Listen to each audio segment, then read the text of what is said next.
Fellow Toastmasters, most welcome guests. If Only, a speech by Robert Taylor. It's an icebreaker.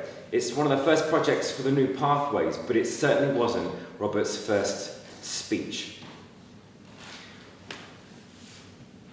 When I spoke to Robert, there were a few things that he wanted to get across in his speech. And that was, as an audience, did we get to know him, who he truly is inside?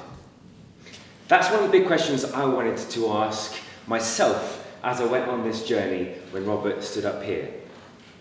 And when a man tells a story, when anyone tells a story, I often think of three things. What did I see? What did I hear? And how did I feel?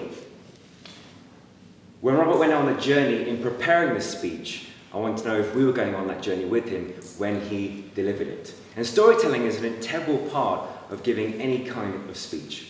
Well, what did I see? First off, I saw a man come up here, relaxed, ready, and prepared. What did I see when Robert finished his speech was someone who went back to his chair, cocked his head, and overanalyzed the last 6 minutes of his life.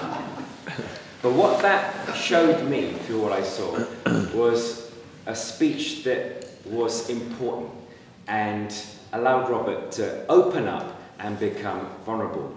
What did I hear? I quite like being a man, he began, and then went on to talk about the three big heroes in his life, the three women. His mother, Melissa, and the late Hannah. And that was really important, I felt, in terms of the lessons that he had been given, and including the gifts he'd been given, including the gift of liberation from his mother. And that was really powerful.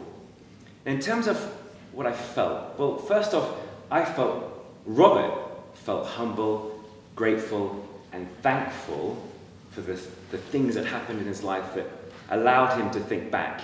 Things that challenged me was being vulnerable and being weakness, or the weakness, acknowledging those things and giving me the right to feel that way and embrace them and carry on rather than to hide them.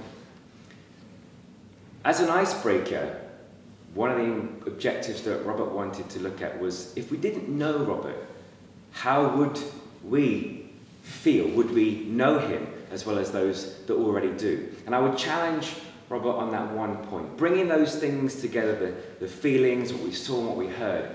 As a new person, as someone who doesn't know Robert, do we now know who he is? And I would say, I think there's more. I think there's more Robert wants to tell us, and I would love to hear that more. I mean, I'm scraping the barrel for a recommendation. And that's the best that I've got. But maybe as Robert comes back on stage here and delivers more about who he is, we'll find out those little crystals of information. Thank you very much.